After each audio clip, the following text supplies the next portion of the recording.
ਲਓ ਜੀ, ਪੰਜਾਬੀ ਬ੍ਰਾਂਚ 'ਚ ਜੀ ਆਇਆਂ ਨੂੰ। ਤੇ ਹੱਸਦੇ ਰਹੋ, ਵਸੇ ਰਹੋ ਤੇ ਕੋਸ਼ਿਸ਼ ਕਰੋ ਕਿ ਗਮਾਂ ਨੂੰ ਭੁੱਲ ਜਾਓ, ਰੋਜ਼ੇ ਰੱਖੋ, ਅੱਲਾ ਨੂੰ ਯਾਦ ਰੱਖੋ, ਗਰੀਬਾਂ ਦਾ ਖਿਆਲ ਰੱਖੋ ਤੇ ਇਫਤਾਰੀਆਂ 'ਚ ਰੋਟੀ ਘੱਟ ਖਾਵੋ, ਪਕੌੜੇ ਤੇ ਬਿਲਕੁਲ ਨਾ ਖਾਵੋ ਤੇ ਚੰਗਾ ਹੈ। ਇਸ ਸਿਹਤ ਲਈ ਨੀਰਾ ਅਜ਼ਾਬ ਹੈ। ਉਹਨੇ ਪੈਸੇ ਤੁਹਾਡੇ ਇਲਾਜ 'ਤੇ ਲੱਗ ਜਾਣੇ ਨੇ ਈਦ ਤੋਂ ਬਾਅਦ। ਕੁਝ ਲੋਕਾਂ ਦੇ ਹੁਣੇ ਲੱਗਣੇ ਸ਼ੁਰੂ ਹੋ ਗਏ ਨੇ। ਅਫਾਰੇ ਹੋ ਜਾਂਦੇ ਨੇ ਪਕੌੜੇ ਖਾ ਖਾ ਕੇ, ਉਤੋਂ ਜਾਮੇ ਸ਼ਰੀ ਪੀ ਪੀ ਕੇ। ਉਸ ਤੋਂ ਬਚ ਕੇ ਰਹੋ।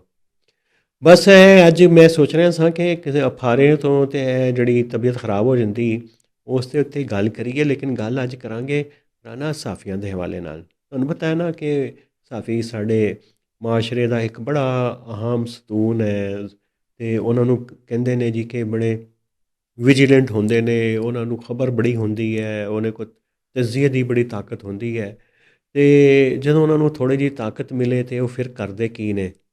ਇਹ ਵੀ ਕਿ ਪਲਾਟ ਦੀ ਇੱਕ ਪੂਰੀ ਸਿਆਸਤ ਪ੍ਰਵੇਜ਼ ਲਾਈ ਨਹੀਂ ਸ਼ੁਰੂ ਕੀਤੀ ਹੈ। ਪਲਾਟਾਂ 'ਤੇ ਲਾ ਕੇ ਇਹਨਾਂ ਨੂੰ ਜਿਹੜਾ ਹੈ ਨਾ, ਉਸ ਸਹਾਫਤ ਦੇ ਉੱਤੇ ਜਿਹੜੀ ਅਜ਼ਾਬ ਬਣਾ ਸ਼ੁਰੂ ਹੋਇਆ, ਅਤੇ ਉਹ ਇੱਕ ਲੰਬੀ ਕਹਾਣੀ ਹੈ। ਅਤੇ ਅਸੀਂ ਸੋਚਿਆ ਕਿ ਇਹ ਅੱਜ ਇਸ ਲਈ ਕਰੀਏ ਕਿਉਂਕਿ ਇਸਲਾਮਾਬਾਦ ਪ੍ਰੈਸ ਕਲੱਬ ਦੇ ਹੋ ਰਹੇ ਨੇ ਇਲੈਕਸ਼ਨ, ਅਤੇ ਕੋਇਟੇ ਦੇ ਹੋ ਗਏ ਨੇ। ਕੋਇਟੇ ਦੇ ਹੋ ਗਏ ਜੀ ਸਾਹਿਬ ਕਿ ਨਹੀਂ? ਬਾਕੀ ਪੂਰੇ ਪਾਕਿਸਤਾਨ ਵਿੱਚ ਹੋ ਰਹੇ ਨੇ ਕਿਉਂਕਿ ਅਮੂਮਨ ਹੁੰਦਾ ਸਾਲ ਦੇ ਆਖਰ ਵਿੱਚ, ਨਵੇਂ ਸਾਲ ਦੇ ਸ਼ੁਰੂ ਵਿੱਚ। ਕਿਉਂਕਿ ਰੋਜ਼ਿਆਂ ਦੀ ਵਜ੍ਹਾ ਤੋਂ ਫਿਰ ਤਨਜ਼ੀਮਾਂ 'ਚ ਟੁੱਟ ਫੁੱਟ ਹੋ ਗਈ, ਉਹਦੇ ਜਿਹੜੇ ਇਲੈਕਸ਼ਨ ਹੋ ਰਹੇ ਨੇ ਲੇਟ। ਥੋੜ੍ਹੀ ਜਿਹੀ ਗੱਲ ਕਰਾਂਗੇ ਅਸੀਂ ਇਸ 'ਤੇ। ਮੈਨੂੰ ਪਤਾ ਹੈ ਆਮ ਆਦਮੀ ਦਾ ਇੰਟਰਸਟ ਇਹਦੇ 'ਚ ਘੱਟ ਹੁੰਦਾ, ਲੇਕਿਨ ਉਹਨਾਂ ਦਾ ਚਿਹਰਾ ਅਸੀਂ ਤੁਹਾਨੂੰ ਵਿਖਾਉਣਾ ਚਾਹੁੰਦੇ ਹਾਂ ਕਿ ਸਹਾਫਤ ਪਾਕਿਸਤਾਨ ਦੀ ਹੈ ਕੀ ਅਤੇ ਹੋ ਕੀ ਰਿਹਾ। ਪਹਿਲੇ ਤਾਂ ਗੱਲ ਕਰ ਲਈਏ ਸਿਰਫ ਅਸੀਂ ਇੰਤਖਾਬਾਤ ਦੇ ਉੱਤੇ ਕਿ ਇਹ ਪ੍ਰੈਸ ਕਲੱਬ ਇੰਨਾ ਇੰਪੋਰਟੈਂਟ ਕੀ ਹੋ ਗਿਆ ਸਹਾਫੀਆਂ ਲਈ, ਚੋਈ ਸਾਹਿਬ? ਹਾਂਜੀ ਰਾਣਾ ਸਾਹਿਬ, ਬਿਲਕੁਲ। ਪ੍ਰੈਸ ਕਲੱਬ ਸਹਾਫੀਆਂ ਲਈ ਉਦੋਂ ਤੋਂ ਇੰਪੋਰਟੈਂਟ ਹੋਏ ਨੇ ਜਦੋਂ ਤੱਕ ਇਹਨਾਂ 'ਚ ਪੈਸਾ ਆ ਗਿਆ ਹਾਂ। ਅਤੇ ਪਲਾਟ ਆ ਗਏ ਨੇ। ਉਹ ਜਿਹੜੀ ਤੁਸੀਂ ਅੱਗੇ ਪਹਿਲਾਂ ਦੱਸਿਆ ਕਿ ਪਰਵੇਜ਼ ਲਾਈ ਸਾਹਿਬ ਨੇ ਲਾਹੌਰ ਪ੍ਰੈਸ ਕਲੱਬ ਅਤੇ ਇਸਲਾਮਾਬਾਦ ਪ੍ਰੈਸ ਕਲੱਬ, ਪਿੰਡੀ ਇਸਲਾਮਾਬਾਦ ਪ੍ਰੈਸ ਕਲੱਬ, ਇਹਨਾਂ ਨੇ ਸਹਾਫੀਆਂ ਨੂੰ ਪਲਾਟ ਦਿੱਤੇ ਸੀ। ਅਤੇ ਉਹ ਪਲਾਟ ਅੱਜ ਕੱਲ੍ਹ ਨੇ ਕਰੋੜਾਂ ਦੇ, ਅਤੇ ਸਹਾਫੀ ਹੋ ਗਏ ਹੁਣ ਕਰੋੜਪਤੀ ਜਿਨ੍ਹਾਂ ਨੇ ਲਏ ਸੀਗੇ। ਅਤੇ ਬਾਕੀ ਇਸ ਇੰਤਜ਼ਾਰ 'ਚ ਨੇ ਕਿ ਸਾਨੂੰ ਵੀ ਮਿਲੇ। ਹਾਂ, ਜਿਹੜੇ ਬਾਅਦ ਵਿੱਚ ਆਏ। ਇਸ ਜਦੋਂ ਵੀ ਪ੍ਰੈਸ ਕਲੱਬ ਦਾ ਇਲੈਕਸ਼ਨ ਆਉਂਦਾ ਅਤੇ ਜਿਹੜੇ ਜਿਨ੍ਹਾਂ ਲੋਕਾਂ ਨੂੰ ਨਹੀਂ ਮਿਲੇ ਉਹ ਉਮੀਦ ਕਰਦੇ ਨੇ ਕਿ ਗਰੁੱਪ ਆ ਕੇ ਸਾਨੂੰ ਕਹਿਣ ਜੀ ਕਿ ਅਸੀਂ ਪਲਾਟ ਲੈ ਕੇ ਦੇਵਾਂਗੇ ਅਤੇ ਇਹਨਾਂ ਨੂੰ ਵੋਟ ਦਈਏ। ਅਤੇ ਇਸ ਤਰ੍ਹਾਂ ਦੀ ਜਿਹੜੀਆਂ ਹੁਣ ਚੀਜ਼ਾਂ ਆ ਗਈਆਂ, ਉਹ ਸਹਾਫੀ ਤਾਂ ਰਹੇ ਨਹੀਂ ਜਿਨ੍ਹਾਂ ਨੇ ਮਾਰਸ਼ਲ ਆਰਟ ਉਹ ਜਿਹੜੇ ਸਹਾਫੀ ਸਨ ਨਾ, ਉਹਨਾਂ ਦੀ ਵੀ ਗੱਲ ਕਰਾਂਗੇ ਬਾਅਦ ਦੇ। ਜ਼ਰਾ ਪਹਿਲੇ ਤੁਸੀਂ। ਅਤੇ ਹੁਣ ਆ ਗਿਆ ਨੈਸ਼ਨਲ ਪ੍ਰੈਸ ਕਲੱਬ ਦਾ ਇਲੈਕਸ਼ਨ। ਹਾਂ, ਇਹ ਦੱਸੋ ਕੀ ਹੋ ਰਿਹਾ? ਉਹ 12 ਮਾਰਚ ਨੂੰ ਹੋ ਰਿਹਾ। ਅਤੇ ਉਹ ਜਿਹੜਾ ਨੈਸ਼ਨਲ ਪ੍ਰੈਸ ਕਲੱਬ ਆ, ਇਸ ਦੇ ਵੀ ਬੜੇ ਰੌਲੇ ਨੇ। ਇਹ ਜਿਸ ਤਰ੍ਹਾਂ ਸਾਡੀ ਜਿਹੜੀ ਮੇਨ ਜਿਹੜਾ ਜਨਰਲ ਇਲੈਕਸ਼ਨ ਹੁੰਦਾ, ਉਸ ਤੋਂ ਬਾਅਦ ਵੀ ਹਰ ਦਫਾ ਹਰ ਜਨਰਲ ਇਲੈਕਸ਼ਨ ਤੋਂ ਬਾਅਦ ਰਿਗਿੰਗ, ਅਤੇ ਇਲੈਕਸ਼ਨ ਤੋਂ ਪਹਿਲਾਂ ਵੀ ਰਿਗਿੰਗ ਦੇ ਇਲਜ਼ਾਮਾਤ, ਅਤੇ ਇਸ ਤਰ੍ਹਾਂ ਦਾ ਇਹ ਨੈਸ਼ਨਲ ਪ੍ਰੈਸ ਕਲੱਬ ਆ। ਸਮਝ ਲਓ ਕਿ ਇਹ ਮੁਲਕ ਦੀ ਰਿਫਲੈਕਸ਼ਨ ਹੀ। ਉਹ ਤਾਂ ਹੈ, ਲੇਕਿਨ ਕੁਝ ਗਰੁੱਪਾਂ ਦੇ ਤੇ ਦੱਸੋ ਤੇ ਸਹੀ ਕਿਹੜਾ ਗਰੁੱਪ, ਕਿਹੜੇ ਪੋਜੀਸ਼ਨ ਕੀ ਹੈ, ਉਸ ਤੋਂ ਪਤਾ ਚੱਲੇਗਾ ਨਾ ਮੁਲਕ ਦੀ ਰਿਫਲੈਕਸ਼ਨ ਹੈ ਕਿ ਨਹੀਂ। ਪ੍ਰੈਸ ਕਲੱਬ ਇਹਦੇ ਵਿੱਚ ਤੁਹਾਨੂੰ ਪਤਾ ਕਿ ਪਿਛਲੇ ਕੋਈ 15 ਸਾਲਾਂ ਤੋਂ ਅਫਜ਼ਲ ਬੱਟ ਗਰੁੱਪ ਹੀ ਬਸ ਰਿਕਦਾਰ ਆ, ਠੀਕ ਆ। ਔਰ ਉਹਨਾਂ ਦਾ ਅੱਛਾ ਖਾਸਾ Afzal but Sahib the group ਹੈ। ਉਹ PFU ਦੇ ਪ੍ਰੈਜ਼ੀਡੈਂਟ ਵੀ ਨੇ। ਉਹ ਕਸ਼ਮੀਰ ਦੇ ਜਿਹੜੇ ਸੀਨੀਅਰ ਮਿਨਿਸਟਰ ਮੁਸ਼ਤਾਕ ਮਨਾਸ, ਹਾਂ, ਉਹ ਪਹਿਲਾਂ ਉਹਨਾਂ ਦਾ ਸੀ, ਲੇਕਿਨ ਉਹ ਤਾਂ ਹੁਣ ਫਿਰ ਸਿਆਸਤ 'ਚ ਲਗਾ। ਹਾਂ, ਉਹ ਪਲਾਟ ਤੇ ਉਹਨਾਂ ਦੌਰ 'ਚ ਮਿਲੇ ਸੀ। ਉਹਨਾਂ ਦੌਰ 'ਚ ਮਿਲੇ ਸੀ। ਉਹ ਕਹਿੰਦੇ ਫਿਰ ਅਸਾਸੇ ਡਿਕਲੇਅਰ ਕੀਤੇ, ਅਰਬਾਂ ਦੇ ਅਸਾਸੇ ਡਿਕਲੇਅਰ ਕੀਤੇ। ਨਹੀਂ, ਅਰਬਾਂ ਦੇ ਤਾਂ ਨਹੀਂ, ਅਰਬ ਦੇ ਸੀ। ਇੱਕ ਅਰਬ ਹੀ ਹੋ ਗਏ। 10 ਪਲਾਟ ਦੇ ਹੁਣ ਤੇ ਵਜ਼ੀਰ ਵੀ ਰਹੇ ਨੇ ਤੇ ਡਬਲ ਤੇ ਹੋ ਗਿਆ ਹੋਣਾ ਕਿ ਨਹੀਂ? ਹਾਂ, ਹੁਣ ਤੇ 2-3 ਅਰਬ ਹੋ ਗਿਆ ਹੋਣਾ। ਬਿਲਕੁਲ ਨਿਕਲੇ ਸੀ। ਅਤੇ ਇਸ ਤਰ੍ਹਾਂ ਹੀ ਹੈ ਉਹਨਾਂ ਦਾ ਗਰੁੱਪ ਹੈ। ਉਹ ਵੈਸੇ ਚੋਈ ਸਾਹਿਬ, ਮੈਂ ਤੇ ਅੱਜ ਤੱਕ ਪੂਰਾ ਅਰਬ ਨਹੀਂ ਵੇਖਿਆ। ਅਰਬ ਬਹੁਤ ਵੇਖੇ ਨੇ ਜਦੋਂ ਜਾਈਦਾ ਦੁਬਈ ਸ਼ੁਬਈ, ਕਾਫੀ ਜ਼ਿਆਦਾ ਹੁੰਦੇ ਹੋਣਗੇ ਹੈ ਨਾ। ਹਾਂ, ਸਾਡੀ ਕਿਸਮਤ ਲੱਗਦਾ ਉਹੀ ਅਰਬ ਨੇ, ਇਹ ਤੇ ਅਰਬ ਨੇ ਦੇਖਣਾ। ਅਤੇ ਉਹ ਅਫਜ਼ਲ ਬੱਟ ਸਾਹਿਬ ਉਹਨਾਂ ਦਾ ਗਰੁੱਪ ਲੜ ਰਿਹਾ, ਜਰਨਲਿਸਟ ਮੈਨ ਉਹਦਾ ਨਾਮ। ਉਸ ਤੋਂ ਬਾਅਦ ਅਪੋਜੀਸ਼ਨ ਦੇ ਇਸ ਪਹਿਲੀ ਦਫਾ ਹੋਇਆ ਕਿ ਸਾਰੇ ਗਰੁੱਪ ਇਕੱਠੇ ਹੋ ਗਏ ਨੇ। ਇੱਕ ਨਜ਼ਾਰਾ ਫੁਰਕਾਨ ਰਾਓ ਸਾਡਾ ਦੋਸਤ ਹੈ, ਰਜ਼ਾਕ ਸ਼ਾਲ ਉਹ ਕੈਂਡੀਡੇਟ ਨੇ, ਅਤੇ ਉਹਨਾਂ ਦਾ ਇੱਕ ਆਪਣਾ ਯਾਨੀ ਰਾਓ ਫੁਰਕਾਨ ਤੋਂ ਲੱਗਦਾ ਹੈ ਕਿ ਇਹ ਪ੍ਰੈਸ ਕਲੱਬ ਬਹੁਤ ਇੰਪੋਰਟੈਂਟ ਇਸ਼ੂ ਹੈ ਦੀ ਸਿਆਸਤ, ਕਿਉਂਕਿ PhD ਕਰਕੇ ਆਇਆ ਚਾਈਨਾ ਤੋਂ। ਕਿ PhD ਲੋਕ ਵੀ ਸਿਆਸਤ ਆ ਰਹੇ ਨੇ ਪ੍ਰੈਸ ਕਲੱਬਾਂ ਦੀ। ਉਸ ਤੋਂ ਅੰਦਾਜ਼ਾ ਲਾਓ ਹੈਸੀਅਤ ਦਾ ਕਿ ਪ੍ਰੈਸ ਕਲੱਬ ਕਿੰਨੇ ਇੰਪੋਰਟੈਂਟ ਨੇ। PhD ਵੀ ਆਮ ਯੂਨੀਵਰਸਿਟੀ ਤੋਂ ਨਹੀਂ, ਫੁਦਾਨ ਨਹੀਂ, ਉਹ ਸ਼ਿੰਗਵਾ, ਉਹ ਤੇ ਦੁਨੀਆ ਦੀ ਜਿਹੜੀ ਟੌਪ ਦੀ ਯੂਨੀਵਰਸਿਟੀ ਤੋਂ ਕਰਕੇ ਆਇਆ। ਬਿਲਕੁਲ, ਉਸ ਤੋਂ ਕਰਕੇ ਆਇਆ। ਅਤੇ ਉਸ ਤੋਂ ਬਾਅਦ ਇੱਕ ਸਾਬਕਾ ਪ੍ਰੈਜ਼ੀਡੈਂਟ ਜਿਹੜਾ 8-10 ਸਾਲ ਰਿਹਾ ਹਾਜੀ ਨਵਾਜ਼ ਦਾ, ਉਹ ਵੀ ਸ਼ਾਮਲ ਹੋ ਗਿਆ ਆਪੋਜੀਸ਼ਨ ਫਿਰ ਅੱਛਾ ਉਹਨਾਂ ਦੇ ਨਾਲ। ਅੱਛਾ ਫਿਰ ਉਸ ਤੋਂ ਬਾਅਦ ਛੋਟੇ ਛੋਟੇ ਗਰੁੱਪ ਨੇ ਤੇ ਮਤੀਉਲਾ ਜਾਨ ਦਾ, ਮਤੀਉਲਾ ਜਾਨ ਦਾ ਮਤੀਉਲਾ ਜਾਨ ਨੇ ਅਲੱਗਾ ਤੋਂ ਆਪਣੇ ਕਾਗਜ਼ ਜਮ੍ਹਾਂ ਕਰਾਏ ਸੀ, ਲੇਕਿਨ ਰਾਓ ਫੁਰਕਾਨ ਤੇ ਰਜ਼ਾਕ ਸਿਆਲ ਵਗੈਰਾ ਉਹਨਾਂ ਨੇ ਕਿਹਾ ਜੀ ਕਿ ਸੁਲ੍ਹਾ ਕਰ ਲਓ ਤੇ ਇੱਕ ਦਫਾ ਸਾਨੂੰ 1-on-1 ਇਲੈਕਸ਼ਨ ਲੜ ਲੈਣ ਦਿਓ, ਕਿਉਂਕਿ ਤੁਸੀਂ ਅਗਰ ਖੜੇ ਹੋਏ ਤੇ ਸਾਡੇ ਵੋਟ ਹੋ ਜਾਣੇ ਖਰਾਬ ਤੇ ਸਾਨੂੰ ਮੌਕਾ ਨਹੀਂ ਮਿਲਣਾ, ਤੇ ਇਸ ਕਰਕੇ ਜਿਹੜਾ ਮੁਕਾਬਲਾ ਤਾਂ ਹੋਏਗਾ ਠੀਕ। ਲੇਕਿਨ ਬੱਟ ਗਰੁੱਪ ਫਿਰ ਸਟਿਲ ਲੇਕਿਨ ਉਹ ਸਮਝਦੇ ਨੇ ਕਿ ਸਾਡੀ ਤਾਕਤ ਜ਼ਿਆਦਾ ਵਾ ਤੇ ਅਸੀਂ ਇਲੈਕਸ਼ਨ ਜਿੱਤਣਾ, ਲੇਕਿਨ ਉਹਨਾਂ ਦੀ ਤਾਕਤ ਦੇ ਪਿੱਛੇ ਵੀ ਬੜੇ ਸਵਾਲੇ ਨਿਸ਼ਾਨ ਨੇ ਇਸ ਪ੍ਰੈਸ ਕਲੱਬ ਦੇ ਪਿੱਛੇ। ਤੁਹਾਨੂੰ ਪਤਾ ਕਿ ਜਿਹੜਾ ਬਲੋਚਿਸਤਾਨ ਪ੍ਰੈਸ ਕਲੱਬ, ਅਸੀਂ ਸਾਰੇ ਪ੍ਰੈਸ ਕਲੱਬਾਂ 'ਚ ਗਏ ਹਾਂ, ਸਭ ਤੋਂ ਬੈਸਟ ਹੈ, ਬਿਹਤਰ ਸਭ ਤੋਂ ਅੱਛਾ ਵਾ। ਕਰਾਚੀ ਵਾਲਾ ਵੀ ਅੱਛਾ ਵਾ। ਕਰਾਚੀ ਵਾਲੇ 'ਚ ਇੱਕ ਹੈ ਸੀ ਜਿਵੇਂ ਇੱਥੇ ਹੁੰਦੀ ਨਾ, ਇੱਧਰ ਜਿਹੜਾ ਇਸਲਾਮਾਬਾਦ ਤੇ ਲਾਹੌਰ ਦੇ ਪ੍ਰੈਸ ਕਲੱਬ ਵਿੱਚ ਫਿਰ ਜ਼ਾਹਿਰ ਹੈ ਕਿ ਇਦਾਰੇ ਵੀ ਉਹ ਵਾਲੇ ਸਾਡੇ ਉਹ ਵੀ ਆ ਜਾਂਦੇ ਨੇ, ਉਹਨਾਂ ਦੇ ਕੈਂਡੀਡੇਟ ਵੀ ਹੁੰਦੇ ਨੇ ਕਿ ਇੱਥੇ ਕਿਹੜਾ ਬੰਦਾ ਆਵੇ। ਇੰਨਾ ਇੰਪੋਰਟੈਂਟ ਹੈ ਕਿ ਇਹਦੇ 'ਚ ਨਾ ਵੱਡੇ ਵੱਡੇ ਪਾਕਿਸਤਾਨ ਦੇ ਸਭ ਤੋਂ ਵੱਡੇ ਇਦਾਰੇ ਵੀ ਜਿਹੜੇ ਨੇ ਉਹਨਾਂ ਦੇ ਵੀ ਕੈਂਡੀਡੇਟ ਹੁੰਦੇ ਨੇ। ਬਿਲਕੁਲ। ਅਤੇ ਉੱਧਰ ਕਰਾਚੀ 'ਚ ਵੀ ਇਹ ਚੱਕਰ ਰਿਹਾ, ਹੁਣੇ ਵੀ ਹੈ। ਉੱਧਰ ਤੇ MQM ਬਕਾਇਦਾ ਲੌਬੀ ਕਰਦੀ ਸੀ, ਉਹ ਕੰਪੇਨ ਕਰਦੀ ਸੀ ਆਪਣੇ ਕੈਂਡੀਡੇਟ ਵਾਸਤੇ। ਲੇਕਿਨ ਉੱਥੇ ਮੇਰੇ ਖਿਆਲ ਜ਼ਿਆਦਾ ਜਮਾਤ ਇਸਲਾਮੀ ਦੇ ਲੋਕਾਂ ਦਾ ਹਾਂ, ਤੇ ਜਮਾਤ ਦਾ ਤਾਂ ਹੈ ਹੀ ਹੈ। ਫਿਰ ਉਹਦੇ ਵਿੱਚ ਫਿਰ MQM ਨੇ ਵੀ ਕੀਤਾ। ਜਮਾਤੀਆਂ ਦਾ ਤੇ ਦਸਤੂਰੀ ਗਰੁੱਪ ਉਸ ਬਾਅਦ ਵਿੱਚ ਆਵਾਂਗੇ ਅਸੀਂ ਤਨਜ਼ੀਮਾਂ ਦੇ ਉੱਤੇ, ਪਹਿਲੇ ਕਲੱਬਾਂ ਦੀ ਗੱਲ ਕਰ ਲਈਏ। ਲੇਕਿਨ ਰਾਣਾ ਸਾਹਿਬ ਮੈਂ ਤੁਹਾਨੂੰ ਦੱਸਾਂਗਾ ਕਿ ਜਿਹੜਾ ਮੇਰਾ ਤਜਰਬਾ ਥੋੜ੍ਹਾ ਜਿਹਾ ਸਹਾਫਤ ਦੇ ਵਿੱਚ, ਉਹ ਇਹ ਆ ਕਿ ਸਾਡਾ ਜਿਹੜਾ ਨੈਸ਼ਨਲ ਪ੍ਰੈਸ ਕਲੱਬ ਆ, ਇਹਦੇ ਸਭ ਤੋਂ ਬੁਰੇ ਹਾਲਾਤ ਨੇ ਮੁਖਤਲਿਫ ਹਵਾਲਿਆਂ ਦੇ ਨਾਲ। ਬਾਕੀ ਜਿਹੜੇ 4 ਸੂਬਾਈ ਦਾਰੁਲ ਹੁਕੂਮਤ ਦੇ ਕਲੱਬ ਨੇ ਉਹਨਾਂ ਦੇ ਨਾਲ ਅਸੀਂ ਇਹਨਾਂ ਨੂੰ ਅਗਰ ਕੰਪੇਅਰ ਕਰੀਏ ਤੇ ਉਹਦੀ ਬਹੁਤ ਸਾਰੀ ਵਜੂਹਾਤ ਨੇ। ਮਸਲਨ ਇਹ ਹੈ ਕਿ ਇੱਥੇ ਹਮੇਸ਼ਾ ਤੋਂ ਇੱਕ ਮੁਖਤਲਿਫ ਸਹਾਫੀਆਂ ਦੀ ਰਿਹਾ ਜੀ ਕਿ ਇਸ ਪ੍ਰੈਸ ਕਲੱਬ ਦੀ ਜਿਹੜੀ ਲਿਸਟ ਆ ਉਹਦੇ ਵਿੱਚ ਬਹੁਤ ਸਾਰੇ ਜਾਲੀ ਮੈਂਬਰ ਨੇ। ਹੁਣ ਤੁਸੀਂ ਦੱਸੋ ਕਿ ਕਹਿੰਦੇ ਨੇ ਜਾਲੀ ਵੋਟ ਜਨਰਲ ਇਲੈਕਸ਼ਨ, ਜਾਲੀ ਵੋਟ ਤੇ ਛੋਟਾ ਜਿਹਾ ਪ੍ਰੈਸ ਕਲੱਬ ਆ, ਉਹਦੇ 'ਚ ਵੀ ਹੈਗੇ ਨੇ, ਠੀਕ ਹੈ ਨਾ। ਉਹ ਹਮੇਸ਼ਾ ਤੋਂ ਨਹੀਂ ਕੱਢੇ ਜਾ ਸਕੇ, ਲਿਸਟਾਂ ਠੀਕ ਨਹੀਂ ਹੋ ਸਕੀਆਂ। ਹੁਣ ਇਸ ਪ੍ਰੈਸ ਕਲੱਬ ਦੀ ਕੋਈ 3500 ਮੈਂਬਰਸ਼ਿਪ, ਇੰਨੇ ਸਾਫੀ ਤਾਂ ਨਹੀਂ ਹੈ, ਕਿਉਂਕਿ ਸੋਸ਼ਲ ਮੀਡੀਆ ਯੂਟਿਊਬਰਾਂ ਤੇ ਮੈਂਬਰਸ਼ਿਪ ਨਹੀਂ ਦਿੰਦੇ, ਇਹ ਦਿੰਦੇ ਨੇ ਜਿਹੜਾ ਮੇਨ ਸਟ੍ਰੀਮ ਮੀਡੀਆ ਉਹਦੇ ਲੋਕਾਂ ਨੂੰ। ਅਤੇ ਉਹ ਜ਼ਾਹਰ ਆ, ਉਹ ਕਹਿੰਦੇ ਨੇ ਜੀ ਕਿ ਇਸ ਤਰ੍ਹਾਂ ਇਹਨਾਂ ਨੇ ਭਰਤੀ ਕੀਤੇ ਹੋਏ ਨੇ। ਅਤੇ ਉਸ ਤੋਂ ਇਲਾਵਾ ਹੁਣ ਇਸ ਪ੍ਰੈਸ ਕਲੱਬ ਜਿਹੜਾ ਵਾ, ਇਹਦੀ ਆਪਣੀ ਬਿਲਡਿੰਗ ਕੋਈ ਨਹੀਂ, ਇਹ ਕੰਟੇਨਰਾਂ 'ਚ ਬਣਿਆ ਹੋਇਆ। ਹਾਂ ਬਿਲਕੁਲ, ਠੀਕ ਹੈ ਨਾ।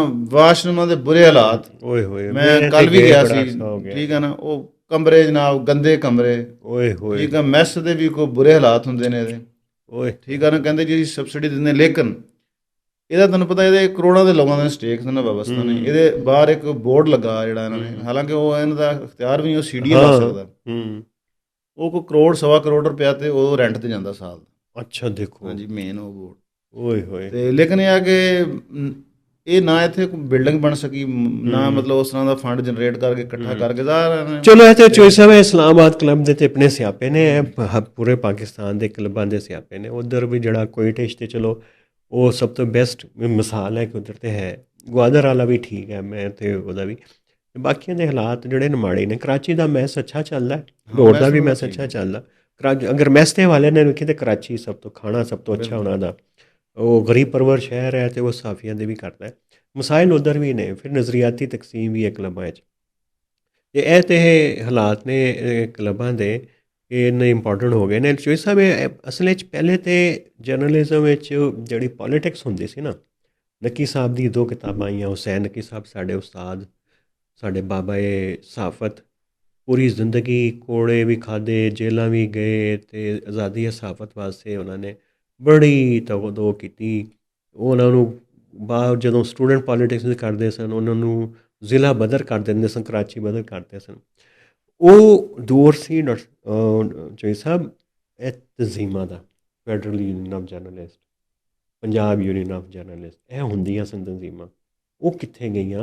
ਉਹ ਉੱਧਰ ਕੀ ਹਾਲਾਤ ਨੇ? ਉਹ ਵੀ ਰਾਣਾ ਸਾਹਿਬ ਉਹ ਜਿਹੜੇ ਉਸ ਦੌਰ ਦੇ ਲੋਕ ਯੂਨੀਅਨਿਸਟ ਸੀਗੇ ਨਾ, ਸਾਫੀ ਸੀ ਨਾਲ ਯੂਨੀਅਨਿਸਟ ਵੀ ਸੀ, ਉਹ ਹੁਣ ਨਜ਼ਰਿਆਤੀ ਲੋਕ ਉਹ ਨਹੀਂ ਰਹੇ। ਉਧਰ ਵੀ ਇਹੀ ਤੇ ਨਹੀਂ ਕਲੱਬਾਂ ਵਾਲੇ, ਇਹੀ ਕਲੱਬਾਂ ਵਾਲੇ। ਅਫਜ਼ਲ ਬੱਟ ਕਿੱਥੇ, ਅੰਸਾਰੀ ਕਿੱਥੇ, ਬੱਟ ਸਦਰ ਹੈ, ਉਹੀ ਇਸ ਪ੍ਰੈਸ, ਹਾਲਾਂਕਿ ਉਹਦਾ ਪ੍ਰੈਸ ਕਲੱਬ ਨਾਲ ਤਲਕ ਨਹੀਂ ਹੋਣਾ ਚਾਹੀਦਾ ਕਿਉਂਕਿ ਉਹ ਤਾਂ ਯੂਨੀਅਨ 'ਚ ਹੈ। ਲੇਕਿਨ ਉਹ ਸਮਝਦਾ ਕਿ ਜਿਸ ਦਿਨ ਪ੍ਰੈਸ ਕਲੱਬ ਮੇਰੇ ਕੋਲ ਖੋਇਆ ਗਿਆ ਤੇ ਮੇਰੀ ਸਿਆਸਤ ਖਤਮ ਹੋ ਜਾਏਗੀ। ਤੇ ਉਧਰ ਇਹਨਾਂ ਦੇ ਗਰੁੱਪ ਕਿੰਨੇ ਬਣ ਗਏ ਨੇ ਹੁਣੇ ਤੱਕ? ਇੱਥੇ ਨੈਸ਼ਨਲ ਪ੍ਰੈਸ ਕਲੱਬ ਨਹੀਂ, ਉਹਦੇ ਫੈਡਰਲ ਯੂਨੀਅਨ, ਹਾਂ, ਉਹ ਵੀ ਉਹਨਾਂ ਦੇ 3-4 ਗਰੁੱਪ ਨੇ। ਹਾਂ ਰਾਣਾ ਨਜ਼ੀਮ ਦਾ ਲਹਿਦਾ ਵਾ, ਅਫਜ਼ਲ ਬੱਟ ਦਾ ਲਹਿਦਾ ਵਾ, ਇਸ ਤਰ੍ਹਾਂ ਨਵਾਜ਼ ਰਜ਼ਾ ਦਾ ਦਸਤੂਰ ਲਹਿਦਾ ਵਾ। ਤਿੰਨ ਗਰੁੱਪਾਂ ਦਾ ਤਾਂ ਮੈਨੂੰ ਪਤਾ, ਇੱਕ ਚੌਥਾ ਵੀ ਦਸਤੂਰ ਤੇ ਬਰਨਾ ਗਰੁੱਪ ਤੇ ਹੁੰਦੇ ਸਨ ਸਾਡੇ ਦੌਰ 'ਚ। ਉੱਥੇ ਨਜ਼ਰੀਆਤੀ ਸਨ, ਦਸਤੂਰੀ ਜਮਾਤੀਏ ਸਨ, ਦਸਤੂਰ ਜਮਾਤੀਆਂ ਨੇ। ਅਦਰੀਸ ਸਾਹਿਬ ਤੇ ਬਰਨਾ ਸਾਹਿਬ ਦੇ ਨਕੀ ਸਾਹਿਬ ਲੈਫਟੀਏ ਸਨ। तो नज़रियाती बुनियादें तकसीम सन, क्योंकि एक जड़ा है ना ਜਿਹੜੇ ਬਰਨਾ ਸਾਹਿਬ ਦਾ ਜਿਹੜਾ ਗਰੁੱਪ ਸੀ ਉਹ ਤੇ ਕਹਿੰਦਾ ਸੀ ਸਾਫੀਆਂ ਦੇ ਰਾਈਟਸ ਵੇਜ ਬੋਰਡ ਦੇ ਭੁੱਲ ਹੀ ਗਏ ਸਾਫੀ, ਉਹਨੂੰ ਪਲਾਟਾਂ ਦੇ ਪਿੱਛੇ ਲਾਤਾ, ਜਵਾਬ ਦੀ ਸਿਕਿਉਰਿਟੀ ਕੋਈ ਨਹੀਂ। ਬਿਲਕੁਲ, ਉਹ ਵੇਜ ਬੋਰਡ ਦਾ ਲੋਕਾਂ ਨੂੰ ਨਵੇਂ ਸਾਫੀਆਂ ਨੂੰ ਪਤਾ ਨਹੀਂ ਹੁੰਦਾ ਕਿ ਹੈ ਕੀ ਇਸੇ ਵੀ ਗੱਲ ਕਰਾਂਗੇ। ਲੇਕਿਨ ਇਹ ਕਿ ਉਹ ਚੱਲਦਾ ਸੀ ਕਿ ਸਾਫੀ ਦੇ ਹਕੂਕ ਦਾ ਤਹਫੁਜ਼ ਕੀ ਹੋਵੇ, ਉਹਦਾ ਰੋਜ਼ਗਾਰ, ਉਹਦੇ ਬੱਚੇ ਤੇ ਉਹਨਾਂ ਦੇ ਮਾਮਲਾਤ ਕਿਸ ਤਰ੍ਹਾਂ ਚੱਲਣ, ਉਹਨਾਂ ਨੂੰ ਤਹਫੁਜ਼ ਹੋਣਾ ਚਾਹੀਦਾ ਤਾਂ ਕਿ ਉਹ ਬਿਲਾ ਖੌਫ ਖਤਰ ਆਪਣਾ ਕੰਮ ਕਰ ਸਕੇ, ਰਿਪੋਰਟਿੰਗ ਕਰ ਸਕੇ, ਸਬ ਐਡੀਟਿੰਗ ਕਰ ਸਕੇ। ਕਿਉਂਕਿ ਉਹ ਕਹਿੰਦੇ ਕਿ ਇਹਦੇ 'ਚ ਜਰਨਲਿਜ਼ਮ ਐਸਾ ਪੇਸ਼ਾ ਹੈ ਜਿਹਦੇ 'ਚ ਖਤਰਾ ਕਿਸੇ ਵਕਤ ਵੀ ਸਾਫੀ ਦੇ ਸਾਹਮਣੇ ਆ ਸਕਦਾ, ਉਹ ਦੱਸ ਕੇ ਨਹੀਂ ਆਉਂਦਾ। ਇਸ ਲਈ ਉਹਦੀ ਪ੍ਰੋਟੈਕਸ਼ਨ, ਇੰਸ਼ੋਰੈਂਸ ਇਹ ਸਾਰੀ ਹੋਣੀ ਚਾਹੀਦੀ। ਦੂਜਾ ਗਰੁੱਪ ਅਮੂਮਨ ਜਿਹੜਾ ਹੈ ਨਾ ਉਹ ਮਾਲਕਾਂ ਦੇ ਨਾਲ ਹੁੰਦਾ ਸੀ।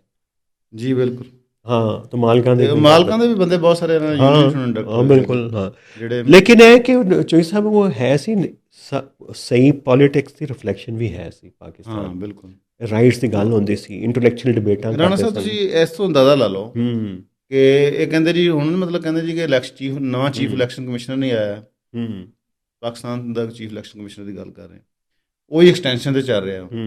ਸਾਡੇ ਨੈਸ਼ਨਲ ਪ੍ਰੈਸ ਕਲੱਬ ਦੀ ਜਿਹੜੀ ਇਲੈਕਸ਼ਨ ਕਮੇਟੀ ਜਿਹੜੀ ਇਲੈਕਸ਼ਨ ਕਰਾਉਂਦੀ, ਉਹ ਵੀ ਇੰਡੀਪੈਂਡੈਂਟ ਜਿਹੜੀ ਹੁੰਦੀ ਨਾ, ਜਿਹਨੂੰ ਕਹਿੰਦੇ ਗੈਰ ਮਤਨਾਜ਼ਾ, ਗੈਰ ਜਾਨਮਦਾਰ, ਉਹ ਨਹੀਂ ਅੱਜ ਤੱਕ ਬਣ ਸਕੀ। ਕਿਉਂਕਿ ਆਪੋਜੀਸ਼ਨ ਨੂੰ ਕਦੀ ਇਹਨਾਂ ਨੇ ਜਿਹੜਾ ਬਰਸਰ ਇਕਤਦਾਰ ਗਰੁੱਪ ਹੈ ਖੁਦ ਹੀ ਅਨਾਊਂਸ ਕਰ ਦਿੰਦੇ, ਇੱਕੋ ਹੀ ਬੰਦਾ ਜਿਹੜਾ ਪਿਛਲੇ ਕੋਈ 10 ਸਾਲਾਂ ਤੋਂ ਉਸ ਕਮੇਟੀ ਦਾ ਹੈਡ ਹੈ। ਆਪੋਜੀਸ਼ਨ ਨੂੰ ਔਨ ਬੋਰਡ ਲੈ ਬਗੈਰ ਇਲੈਕਸ਼ਨ ਕਮੇਟੀ ਵੀ ਅਨਾਊਂਸ ਨਹੀਂ ਹੁੰਦੀ। ਤੁਸੀਂ ਦੇਖੋ ਮਤਲਬ ਕਿੰਨਾ ਸੀਰੀਅਸ ਕਿਸਮ ਦਾ ਬਸ ਇਸ ਇਲੈਕਸ਼ਨ ਪ੍ਰੋਸੈਸ ਤੇ ਵੀ ਜਿਹੜਾ ਛੋਟਾ ਜਿਹਾ ਪ੍ਰੈਸ ਕਲੱਬ ਦਾ ਇਲੈਕਸ਼ਨ ਉਹ ਵੀ ਹੈ, ਉਹਦੇ ਉੱਤੇ ਫਿਰ ਜਿਹੜਾ ਪੋਲਿੰਗ ਡੇ ਆ ਉੱਤੇ ਬੜੇ ਇਲਜ਼ਾਮਾਤ ਲੱਗਦੇ ਜੀ ਕਿ ਵੋਟ ਕੈਂਸਲ ਕਰਤੇ, ਕੱਟੇ, ਰਿਗਿੰਗ ਹੋ ਗਈ, ਇਹ ਹੋ ਗਿਆ, ਦੋਧੀਆਂ ਦੇ ਬਣਾਏ ਨੇ, ਧੋਬੀਆਂ ਦੇ ਵੋਟ ਬਣਾਏ ਨੇ। ਜਾਨ ਨੇ ਬੜਾ ਅੱਛਾ ਲੈ ਕੇ ਆਇਆ ਕਿ ਜੀ ਹਰ ਬੰਦੇ ਦੀ ਬਾਇਓਮੈਟ੍ਰਿਕ ਕਰੋ, ਹਰ ਵੋਟਰ ਦੀ, ਤਾਂ ਕਿ ਜਾਲੀ ਵੋਟ ਨਾ ਕਾਸਟ ਹੋਵੇ। ਉਸ ਤੇ ਵੀ ਨਹੀਂ ਮੰਨਦੇ, 3500 ਬੰਦਾ ਨੂੰ ਬਾਇਓਮੈਟ੍ਰਿਕ ਨਹੀਂ ਹੋ ਸਕਿਆ। ਇਹ ਇਸ ਮੁਲਕ 'ਚ ਇਲੈਕਸ਼ਨ 45-47 ਤੇ ਹੁੰਦਾ, ਚੌਧਰੀ ਸਾਹਿਬ ਫਾਰਮਾਂ ਦਾ ਰੌਲਾ ਪਿਆ। ਬਸ ਪ੍ਰੈਸ ਕਲੱਬ ਦਾ ਵੀ ਫਿਰ 45-47 ਚੱਲਦਾ ਇੱਧਰ ਵੀ, ਇੱਧਰ ਤੇ ਕਾਫੀ ਅਰਸੇ ਦਾ ਚੱਲ ਰਿਹਾ, ਸਟੇਕ ਬੜਾ ਵੱਧ ਗਿਆ। ਲੇਕਿਨ ਹੁਣ ਮੇਰਾ ਖਿਆਲ ਹੈ ਗੱਲ ਕਰੀਏ ਕਿ ਤੁਸੀਂ ਕਹਿ ਰਹੇ ਹੋ ਨਾ ਪਹਿਲੇ ਦੌਰੇ ਸਾਫਤ ਬੜੀ ਚੰਗੀ ਹੁੰਦੀ ਸੀ। ਸਾਫਤ ਦੇ ਮਸਾਇਲ ਜਿਹੜੇ ਨੇ ਨਾ ਚੌਧਰੀ ਸਾਹਿਬ ਬਹੁਤ ਹੀ ਰਹੇ ਨੇ ਸ਼ੁਰੂ ਤੋਂ ਹੀ, ਜਦੋਂ ਤੀ ਸ਼ੁਰੂ ਹੋਈ। ਕਿਉਂਕਿ ਇਹ ਸਾਫਤ ਦੋ ਮਕਸਦ ਵਾਸਤੇ ਲੋਕ ਆਉਂਦੇ ਸਨ, ਜਾਂ ਤਾਂ ਉਹਨਾਂ ਨੂੰ ਹੁੰਦਾ ਸੀ ਕਿ ਅਸੀਂ ਐਕਟਿਵਿਜ਼ਮ ਕਰਾਂਗੇ, ਰਾਈਟਸ ਦੀ ਗੱਲ ਕਰਾਂਗੇ, ਕੋਈ ਪੋਲੀਟੀਕਲ ਰਾਈਟਸ ਕਰਾਂਗੇ, ਕੋਈ ਜਮਾਤੀ ਹੈ, ਕੋਈ ਪਿਪਲੀ ਹੈ, ਕੋਈ ਲੀਗੀ ਹੈ, ਉਹ ਕਹਿੰਦੇ ਸਨ ਕਿ ਇਹ ਅੱਛਾ ਪਲੇਟਫਾਰਮ ਹੈ ਸਾਨੂੰ ਆਪਣੇ ਜਜ਼ਬਾਤ ਦਾ ਇਜ਼ਹਾਰ ਕਰਨ ਦਾ। ਕ੍ਰੀਏਟਿਵ ਥੋੜ੍ਹੀ ਜਿਹੀ ਸਲਾਹੀਅਤ ਹੁੰਦੀ ਸੀ, ਕੋਈ ਸ਼ੇਅਰ ਲਿਖ ਲੈਂਦੇ ਸਨ, ਕੋਈ ਖਬਰ ਬਣਾ ਲੈਂਦੇ ਸਨ, ਮਜ਼ਮੂਨ ਲਿਖ ਲੈਂਦੇ, ਉਹਨਾਂ ਨੂੰ ਹੁੰਦਾ ਸੀ ਲਓ ਜੀ ਸਾਫਤ ਹੀ ਚੰਗਾ ਪੇਸ਼। ਅਤੇ ਉਹਦੇ ਨਾਲ ਇੱਕ ਹੋਰ ਤਬਕਾ ਚੱਲਦਾ ਸੀ, ਮੈਂ ਛੋਟੇ ਸ਼ਹਿਰਾਂ ਵੀ ਦੱਸ ਰਿਹਾ ਅਤੇ ਵੱਡੇ ਸ਼ਹਿਰਾਂ 'ਚ ਵੀ ਆਈ ਸੀ। ਉਹ ਹੁੰਦੇ ਸਨ ਕੋਈ ਕਰੂ ਕਿਸਮ ਦੇ ਨਾ, ਇੱਕ ਅਦਾਲਤਾਂ 'ਚ ਨਹੀਂ ਹੁੰਦੇ ਜਿਹੜੇ ਜਾਲੀ ਗਵਾਹੀਆਂ ਦਿੰਦੇ ਨੇ। ਹਾਂ ਬਿਲਕੁਲ, ਉਹ ਫਿਰ ਹੁੰਦੇ ਨੇ ਕੋਈ ਦਲਾਲ ਸ਼ਲਾਲ ਟਾਈਪ ਦੇ, ਅਦਾਲਤੀ ਟਾਊਟ, ਇਹ ਇੱਕ ਪੂਰਾ ਕਲਚਰ ਗੋਰਾ ਬਣਾ ਕੇ ਗਿਆ ਇੱਧਰ। ਉਹ ਬਹੁਤ ਸਾਰੇ ਟਾਊਟ, ਮੈਂ ਤੁਹਾਨੂੰ ਦੱਸਾਂ ਕਿ ਹਰ ਜ਼ਿਲ੍ਹੇ ਦੀ ਨਾ ਉਹਦੀ ਤਾਰੀਖ ਸਾਫਤ ਦੀ ਇੰਝ ਦੀ ਹੈ। ਮੈਂ ਤਾਂ ਸਰਗੋਦੇ ਦੀ ਦੱਸ ਰਿਹਾ ਅਤੇ ਡੀ ਖਾਨ ਦੀ ਦੱਸ ਰਿਹਾ, ਅਤੇ ਦੋ ਗਰੁੱਪ ਇਸ ਤਰ੍ਹਾਂ ਦੇ ਹੁੰਦੇ ਸਨ, ਇੱਕ ਪ੍ਰੋਫੈਸ਼ਨਲ, ਇੱਕ ਟਾਊਟ ਮਾਫੀਆ ਹੁੰਦਾ ਸੀ। ਉਹ ਟਾਊਟ ਵੀ ਆ ਜਾਂਦਾ ਸੀ, ਉਹ ਵੱਡੇ ਅਖਬਾਰਾਂ ਦੀ ਲੈ ਲੈਂਦਾ ਸੀ ਪੈਸੇ ਦੇ ਕੇ, ਨੁਮਾਇੰਦਗੀ। ਹਾਂ, ਅਤੇ ਜਿਹੜਾ ਪ੍ਰੋਫੈਸ਼ਨਲ ਸਾਫੀ ਹੁੰਦਾ ਸੀ, ਕਲਮ ਦਾ ਮਜ਼ਦੂਰ, ਉਹ ਤਾਂ ਅਖਬਾਰ ਕੋਲੋਂ ਪੈਸੇ ਮੰਗਦਾ ਸੀ। ਹਾਂ ਬਿਲਕੁਲ, ਅਤੇ ਦੂਜਾ ਜਿਹੜਾ ਮੁਫਤ ਕਰਦਾ ਸੀ। ਫਿਰ ਜ਼ਿਆ ਸ਼ਾਹਿਦ ਪਤਾ ਨਹੀਂ ਜਰਨਲਿਜ਼ਮ ਦੇ ਨਾਂ ਦੇ ਉੱਤੇ ਕਲੰਕ ਦਾ ਟੀਕਾ ਸੀ, ਉਹਨੇ ਨੁਮਾਇੰਦੇ ਭਰਤੀ ਕਰਨੇ ਸ਼ੁਰੂ ਕੀਤੇ, ਪੈਸੇ ਲੈਂਦੇ ਸਨ।